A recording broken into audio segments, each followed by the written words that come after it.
There comes a moment, sometimes so quiet you almost miss it, other times so powerful it shakes you awake, when you realize something within you is changing. It's not just a passing thought or a fleeting emotion. Deeper than that, it's as if an old version of yourself is fading, making way for something stronger, wiser, and more alive. You might not have the words for it yet, but you can feel it. Your soul is rising. It's not a small shift. It's not about positive thinking or temporary motivation. This is transformation at the deepest level. A movement from confusion to clarity, from fear to freedom, from being lost to standing firmly in your truth. Most people never notice it happening. They stay trapped in the same cycles, chasing the same empty things, never realizing they are meant for more. But you feel it. Something inside you is stirring, and no matter how hard you try to ignore it, the call only grows louder. At first, it might feel unsettling. You start questioning things you once accepted without thought. The job that used to give you security now feels like a cage. The relationships that once felt comfortable now leave you restless.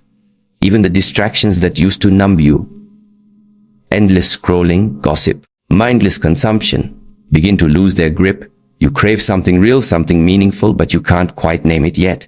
That discomfort, that's your soul breaking free. Then comes the resistance. The moment you start changing, the world will try to drag you back. People will question you. They'll call you too serious or too intense because you no longer laugh at the same jokes or chase the same empty goals. Old habits will whisper to you, tempting you to fall back into comfort. Fear will rise up, telling you it's safer to stay small. This is the test. Most people fail here. They feel the pull of something greater, but when things get hard, they turn back. But not you. If your soul is truly rising, you'll feel that resistance, and you'll push through anyway. This is where discipline becomes your greatest ally. A rising soul doesn't float effortlessly toward the light. It climbs, it fights, it chooses again and again to do what's necessary rather than what's easy. You start waking up earlier, not because you have to, but because you crave the silence of the morning. You move your body not for vanity, but because it's a temple you've neglected for too long. You let go of relationships that drain you, not out of cruelty, because you finally understand your energy is sacred. Every small choice becomes a brick in the foundation of your new self. And then, one day, you realize the world looks different. Same sunsets that used to pass unnoticed now take your breath away. The struggles that once broke you now feel like lessons. You no longer beg for validation because you found something far more valuable. Your own truth is what it means for your soul to rise. It's not about reaching some final destination.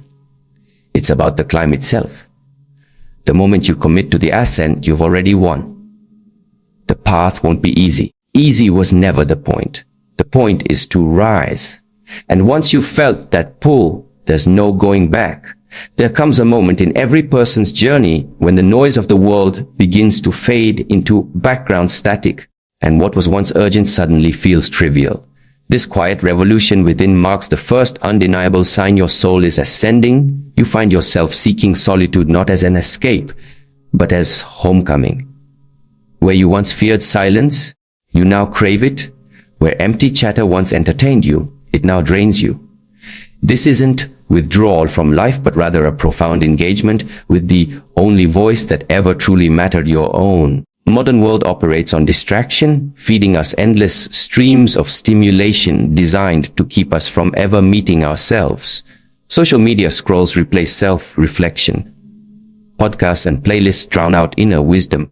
We've been conditioned to believe solitude equals loneliness, when in truth, it's our most sacred space. When your soul begins its ascent, you start recognizing these distractions for what they are, not comforts, but chains.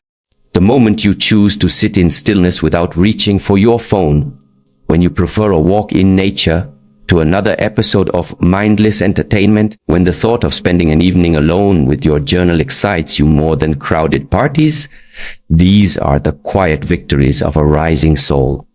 This transformation doesn't happen overnight. At first, Silence might feel uncomfortable, even terrifying. We've spent years, perhaps decades, running from ourselves, our doubts, our pains, our unrealized potential. Sitting with ourselves means finally facing what we've been avoiding. The miracle, when you stop running, the monsters you feared turn out to be paper tigers. The pain you avoided confronting becomes your greatest teacher. The dreams you buried out of fear begin whispering to you again, time with the clarity of truth. This is why seekers through the ages have valued solitude, not because the answers come easily, but because they only come when we're still enough to hear them. Consider how you've changed. There was a time when being alone with your thoughts felt like punishment. Now, you protect these moments like the treasures they are. Where you once needed constant validation from others, you now find deeper validation within. The opinions that once kept you up at night now barely register. This isn't indifference, it's the emergence of something far more powerful: self-knowledge. You're no longer a leaf blown by every wind of outside judgment, a tree rooted in your own truth. The more time you spend in your own company, the more you realize how little you need from anyone else to feel whole. This growing comfort with solitude reveals a profound spiritual truth. We are never truly alone. As the superficial layers of identity peel away in quiet reflection, we discover the vast inner landscape that connects us to something greater. Mystics call this the divine presence. Psychologists might call it the unconscious. The label matters less than the experience, that sense of being both fully yourself and part of something infinite. In solitude, we don't lose connection, we discover the deepest connection of all. The practical implications are radical. When you stop fearing solitude, you stop making decisions from loneliness. Relationships become choices rather than needs. Work becomes expression rather than validation. Life becomes intentional rather than reactive. You begin to recognize how much of your past behavior was just trying to fill voids with people, with achievements, with substances, noise. Now, those voids don't terrify you anymore because you've learned they were never empty to begin with. They were sacred spaces waiting to be filled with your authentic presence. Watch how this changes your daily life. Start waking earlier, not out of obligation, but because dawn's quiet hours have become your most precious time. You'll find yourself turning down invitations not out of antisocial tendencies, but because you've learned the value of your own company. Books will replace small talk. Meditation will replace distraction. This isn't isolation, it's the cultivation of an inner sanctuary that no external circumstance can violate. The philosopher Pascal was right when he said all of humanity's problems stem from man's inability to sit quietly in a room alone. Your rising soul is solving that fundamental problem. An important distinction here between healthy solitude and unhealthy isolation. The soul solitude is nourishing, not draining. It leaves you energized, not depleted. Connects you more deeply to others, even as it roots you in yourself.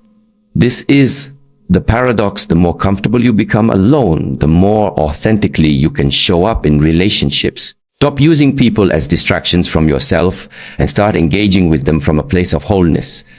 This first sign, the shift from fearing silence to craving it, creates the foundation for all other spiritual growth. Without learning to be at peace in our own company, we remain forever dependent on external validation.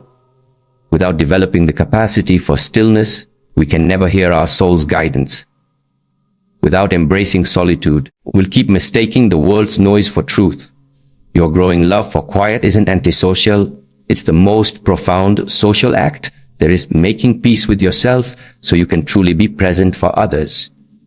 As this transformation deepens, you'll notice an interesting phenomenon. Your tolerance for superficiality diminishes.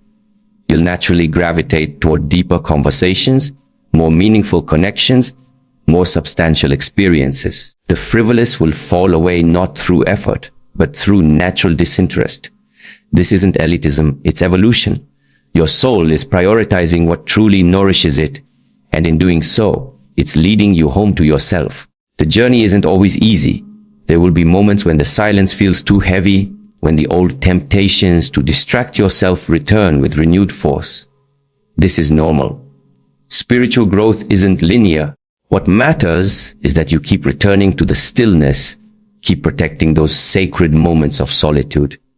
With time, what once required discipline becomes your greatest joy. What began as practice becomes presence, and that presence becomes the foundation for everything else. Your rising soul will manifest in your life. This is the first and most fundamental sign your soul is rising, not dramatic visions or sudden enlightenments, but the quiet, persistent call inward. The more you answer that call, the more the other signs will naturally emerge. But it all begins here, in the sacred space of your own company, in the courage to be still, in the willingness to listen to the voice that's been whispering to you all along. The world will try to pull you back into noise and distraction, but once you've tasted this silence, you'll never confuse the two again. Your soul is rising, and its first victory is teaching you the incomparable value of your own presence.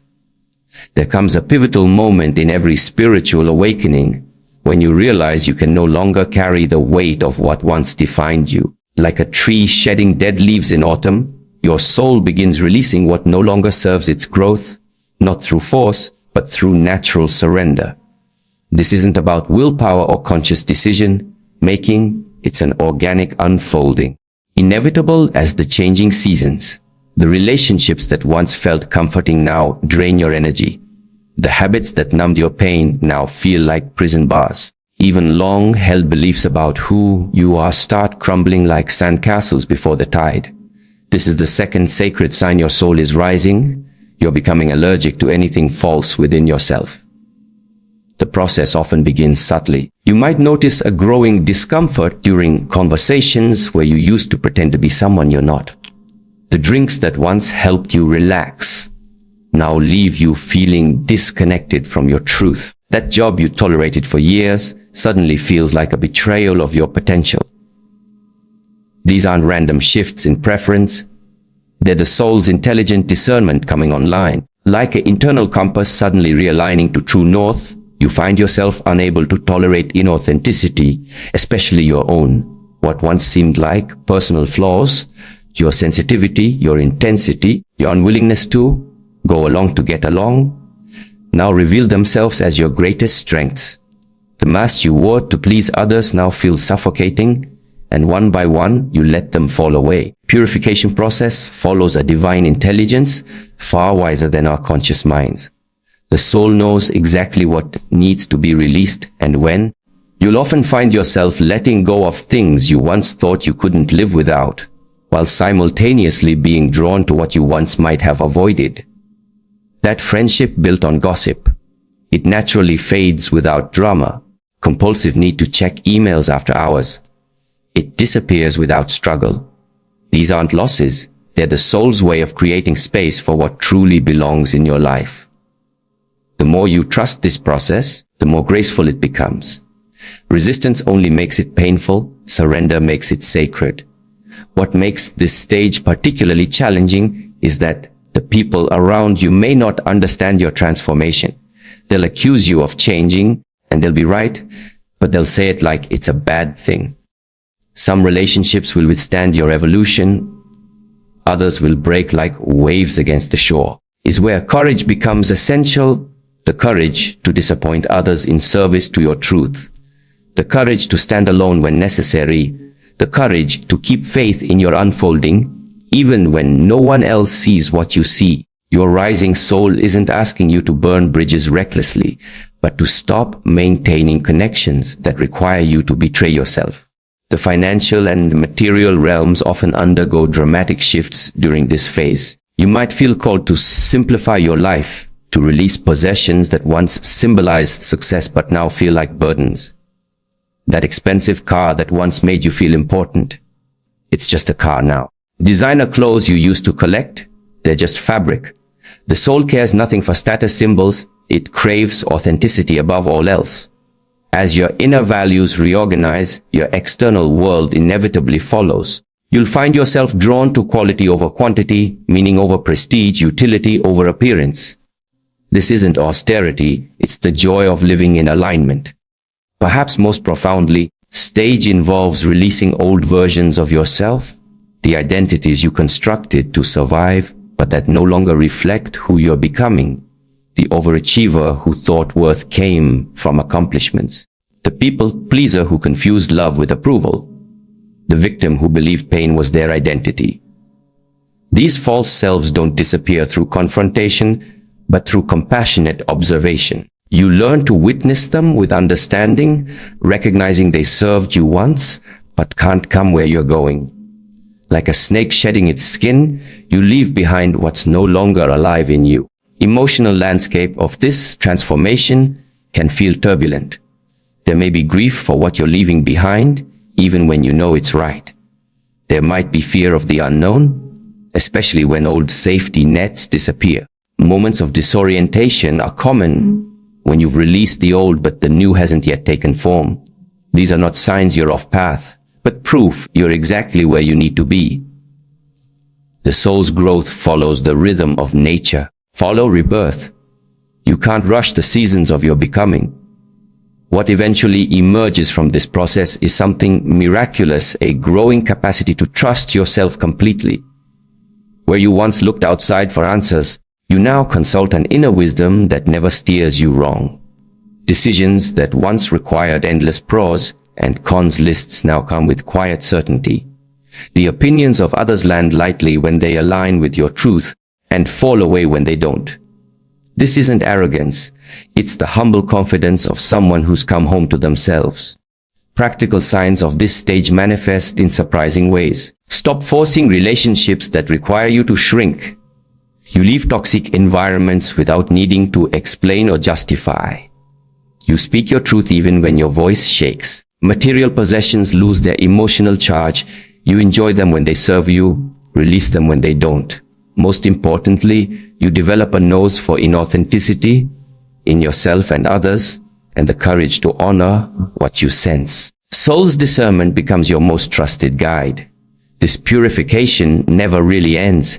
It simply becomes more refined. As you grow, you'll continue encountering aspects of yourself ready to be released. The difference is that over time, you learn to welcome these moments as gifts rather than resist them as threats. Each release makes you lighter, clearer, more available to life. Comes a moment in every spiritual journey when the world around you begins to shimmer with a sacred presence you never noticed before. The morning light filtering through leaves becomes a whispered prayer. Steady rhythm of ocean waves transforms into ancient wisdom. Even the humble earth beneath your feet feels alive with consciousness. Awakening to the divine intelligence pulsing through all creation marks the third, undeniable sign your soul is rising. You're developing eyes that truly see and ears that truly hear. Where you once perceived separation, you now feel connection. Where you saw inert matter, you now recognize sacred presence. Shift in perception doesn't happen through effort, but through surrender, a gradual softening of the mental barriers we erect between ourselves and the living world. You might first notice it in small moments, welling up unexpectedly at the sight of geese flying in perfect formation, or a sudden stillness coming over you as you watch sunlight dance on water. Aren't sentimental reactions, but sacred encounters, your soul recognizing itself in the great tapestry of existence. The more you honor these moments, the more frequently they come, until one day you realize you're moving through a world alive with meaning and message. The tree in your backyard becomes a teacher of resilience. The changing seasons mirror your own cycles of growth. Even challenges become sacred lessons wrapped in ordinary packaging.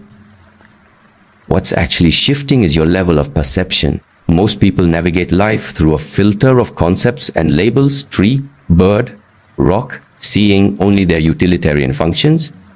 But as your soul rises, these mental constructs begin to dissolve, revealing the radiant aliveness beneath. The Japanese call this Oi-Gen, profound awareness of the universe that triggers deep emotional response. Celtic tradition speaks of thin places, where the veil between worlds becomes transparent. Whatever the name, the experience is universal, a homecoming to the truth that we were never separate from nature, only dreaming we were. Awakening carries practical consequences in daily life. You'll find yourself treating all beings with newfound reverence, speaking gently to plants, rescuing insects instead of swatting them, feeling genuine grief at environmental destruction. These aren't affectations but natural expressions of your expanding awareness. Consumer choices become moral decisions. That cheap t-shirt now carries the weight of unknown workers' suffering. The plastic waste feels like violence against the earth herself. Isn't guilt but responsibility flowering from connection? You start making different choices not because you should, but because you can't pretend you don't know better anymore. Relationships transform under this new light. You begin seeing the divine spark in every person, even those who irritate or oppose you. The rude cashier isn't just a bad mood, she's a soul carrying invisible burdens. The political opponent isn't just wrong, he's a fragment of the whole, expressing one facet of a truth too vast for any single perspective. This doesn't mean becoming a doormat, but rather engaging from a place of profound respect for the sacred journey each soul is undertaking. Conflicts remain, but they lose their personal sting. You're no longer fighting an enemy, but working with a mirror. Mystical traditions all point to this realization in different languages. The Hindus speak of darshan, sacred seeing. Indigenous wisdom keepers talk of listening to the land. Christian mystics describe seeing God in all things. Science now confirms what the ancients knew, that at quantum levels, everything is energy and information in dynamic relationship. Your rising soul isn't imagining connections. It's perceiving the fundamental reality that was always there, waiting for your awareness to align with it. Stage often brings synchronicities that defy logical explanation. Thinking of a friend who suddenly calls, encountering exactly the right book at the right moment, seeing repeating numbers that feel like cosmic winks. Aren't coincidences but confirmations that you're tuning into the deeper currents of existence. The universe begins responding to your inner state with uncanny precision, reflecting back the energy you emit. What you call luck is actually resonance. What you call miracles are simply laws of consciousness most haven't learned to work with yet. A shadow side to this expansion worth naming, the temptation to escape worldly responsibilities under the guise of spirituality. The rising soul isn't called to reject the material world, but to sanctify it. You don't transcend life, you bring more presence to it. That means showing up for difficult conversations, paying bills on time, and doing the dishes with as much reverence as you'd bring to a meditation cushion. Sacred isn't somewhere else, it's right here, in the laundry and the traffic jams and the tax returns. If we have eyes to see, practical signs of this stage show up in unexpected ways. You might develop new sensitivities to artificial lights, processed foods, or violent media, because your system now recognizes these as assaults on consciousness. Your dreams may become more vivid and symbolic as your unconscious finds new ways to communicate. You'll likely feel drawn to spend time in nature, not for recreation, but for communion. Even your sense of time might shift, less linear, more cyclical. Periods of intense productivity followed by necessary follow stretches. These are all signs your nervous system is rewiring itself to accommodate higher frequencies of awareness. The most profound gift of this stage is the erosion of existential loneliness. When you perceive the aliveness in all things, you're never truly alone. A conversation with an old tree becomes rich with wisdom. The wind carries messages. The stars feel like ancestors watching over you. This isn't fantasy or psychosis. It's the most sane and accurate way of perceiving we're capable of as humans. The modern world has simply talked us out of this native knowing, and your rising soul is reclaiming it. As this connection deepens, you'll naturally become a steward rather than a consumer of life. Environmentalism stops being a political position and becomes personal integrity. You can't claim connection while participating in destruction. Compassion extends beyond humans to all sentient beings. Your lifestyle simplifies not through deprivation, but because genuine fulfillment requires less than you thought. Each choice becomes a prayer, each action an offering. Sacred connection isn't something you need to create. It's always been there, waiting for the static of distraction to clear so you can experience it. Your rising soul isn't acquiring anything new, but remembering something ancient and essential. The more you trust this remembrance, the more the world reveals its hidden dimensions to you. What was once metaphor becomes lived reality. You are the tree, the river, the star, and they are you. Separate only in appearance, united in essence. This is the third sign your soul is rising, not that you're becoming more spiritual, that you're finally waking up to how spiritual everything always was. We began this journey by noticing the quiet stirrings within. Those first signs that your soul was awakening. The growing need for solitude, not as escape but as homecoming. The natural release of what no longer served you, like autumn leaves falling without resistance. The dawning realization that the world around you was alive with sacred connection. Every tree, every breath, every challenge whispering wisdom. And finally, the profound shift where obstacles became invitations and every stumble revealed itself as part of a grander choreography, are not separate milestones but interconnected threads of the same unfolding. The solitude you craved, keynote 1, created the space to discern what needed releasing, keynote 2. That release cleared the debris blocking your perception, allowing you to see the divine woven into all things, keynote 3.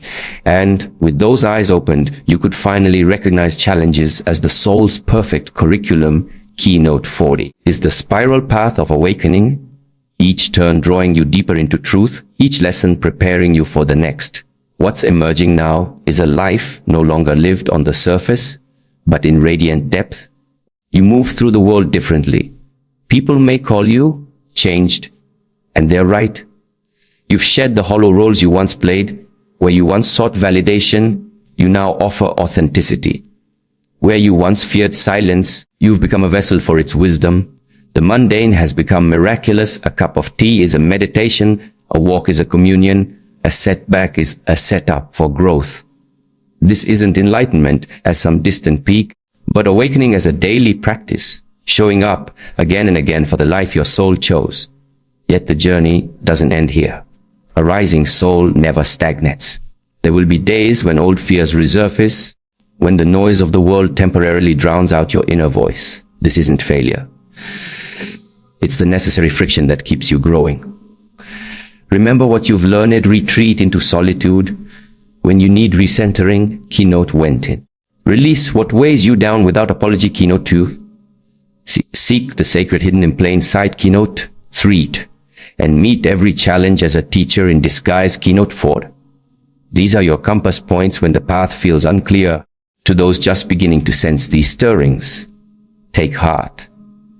The very fact that you're listening means the journey has already begun. And to those further along, keep going.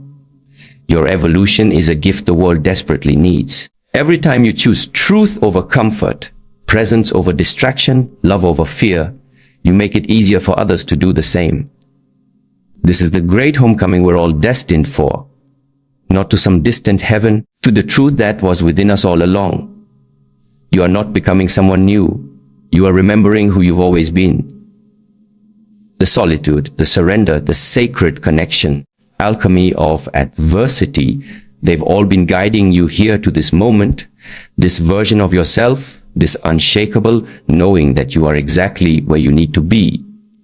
The mountain you've been climbing was never out there. It was always within. And with every step you've been ascending to meet yourself. So keep climbing, not because you're incomplete, but because the view keeps getting clearer. The world needs souls who've risen. The world needs you. Stand tall, breathe deep. The journey continues, but you're no longer searching. You're living from the soul's unshakable ground. And from this vantage point, everything, the light, the shadows, the joy, revealed as part of the same sacred whole, you are rising. And in your rising, you lift us all.